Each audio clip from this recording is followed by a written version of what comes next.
George Parr, you are an investment banker. I am, yes. Yes. And as such, you have your fingers right on the pulse of the financial market. Yeah, very much so, yes. And during the summer, there's been a great deal of turbulence and volatility in the market, yes. Tremendous, yes, tremendous. Yes, and what has caused that? Well, you have to remember two things about the market. One is that they are made up of very sharp and sophisticated people who, these are the greatest brains in the world. And the second thing you have to remember is that the financial markets, to use the common phrase, are driven by sentiment. What does that mean? What does that mean? Well, things, let's say, are just going along as normal in the market, and then, suddenly, out of the blue, one of these very sharp and sophisticated people says, "My God, something awful's going to happen! We lost everything! Oh, my God, what are we going to do? What are we going to do?" Shall I jump out of the window? Shall I jump out of the window? Exactly. Let's all jump out of the window. Sell! We've lost a sell! Sell! Yes. Precisely. Yes. Precisely. And then a few days later, this same sophisticated person says, I think things are going rather well. And everybody says, actually, I agree with you. I think we're rich. We're rich. Yes. Rich. Yes. Bye. Yes. Yes. And that's what we call market sentiment. Yes. Surely we are exaggerating just a bit, aren't we? I don't know. I mean, in August, in the middle of August this year, when the market absolutely plunged in London, a well-known city firm, State Street Global Markets, issued a statement in which it said, and I quote, "Market participants don't know whether to buy on the rumour and sell on the news, do the opposite, do both, or do neither, depending on which way the wind is blowing," unquote. Yes, and this is the kind of rigorous analysis that companies will pay huge salaries for. Yes, exactly. And a few days later, when the markets had gone up a little bit, the senior equities advisor on ABM AMRO Morgan said, and I quote, "We're back to happy days again." Well, no price is too high for that kind of mature wisdom, certainly is it? Not. This sort of people are paid millions of pounds in bonuses. Yes, of course. During this summer, there have been actual causes behind the volatility in the markets, haven't there? I mean, specifically and especially in America, granting vast numbers of mortgages to people who can't afford them on properties which are diminishing in value. It's the so-called subprime situation, yes. The subprime market. Yes. How does that work, in fact? Well, imagine, if you can, say, an unemployed black man sitting on a crumbling porch somewhere in Alabama in his string vest, and a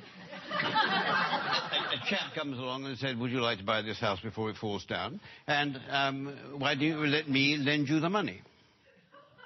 And is this chap who says this, is he a banker? Oh, no. He's a mortgage salesman. His income depends entirely on the number of mortgages that he can arrange. So his judgment to arrange mortgages is completely objective? Completely objective, yes, absolutely. It would. Yes. And what happens next? Well, then this debt, this mortgage, is taken, bought by a bank and packaged together on Wall Street with a lot of other similar debts. Without going into much detail about what is actually... Without going into any detail, no, it's far too boring. And so this is put into a package of debt, and then it's moved on to Wall Street, and it's extraordinary what happens then, that somehow this package of dodgy debts stops being a package of dodgy debts and starts being what we call a structured investment vehicle.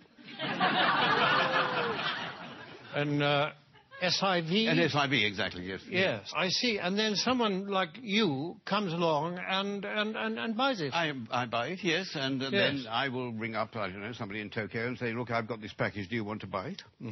And they say, "What's in it?" And I say, "I haven't got the faintest idea." And they say, "How much do you want for it?" And I say, $100 million. And then they say, "Fine, that's it." And that's the market.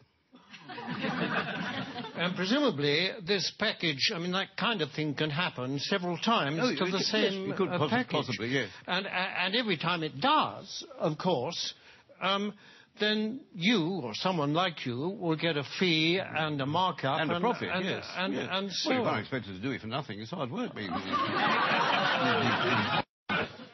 in view of the fact that in these packages there's a lot of dodgy debt, what is it about it that attracts the financial, risk takers? Yeah, well, because these hedge funds, as they're called, which specialise in these debts, they all have very good names.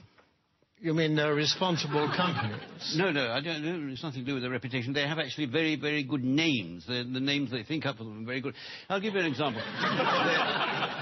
There's a very well-known American Wall Street firm called Bear Stearns, who have two of these hedge funds which specialise in these mortgage debts.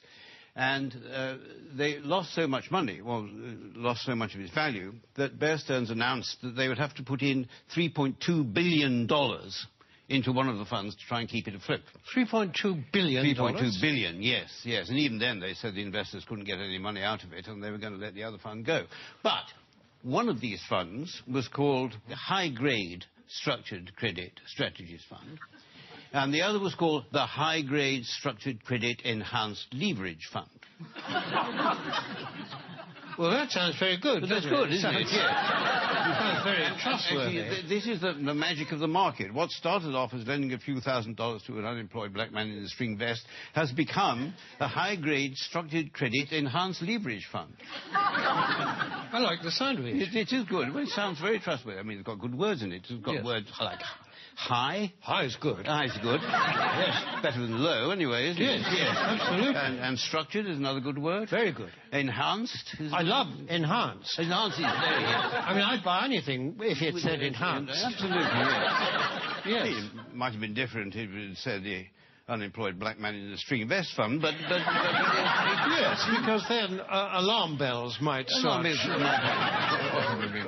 to ring. But despite these very plausible names, surely the reality is that the people that lent all this money have been incredibly stupid. Oh, no. The reality is that what was stupid is, at some point, somebody asked how much money these houses were actually worth. I mean, if they hadn't bothered to ask that question, then everything would have gone on as perfectly normal. But unfortunately, they did. I see, but now, you see, people are saying the crisis is likely to turn into financial meltdown. I mean, can that be avoided? It can be avoided, provided that governments and central banks give us, the financial speculators, back the money that we've lost. But isn't that rewarding greed and stupidity? No. It's rewarding what the Prime Minister Gordon Brown called the ingenuity of the markets. That is You see, and we don't want this money to spend on ourselves. We want this money just to go into the market so that we can carry on borrowing and lending money as if nothing had happened without thinking too much about it. Yes, but if the worst came to the worst and you didn't get this money, what then? Well, then there'd be another market crash, and then I would say to you what people like me always say, that it's not us that will suffer, it's your pension fund. Thank you very much, George Parr. A pleasure.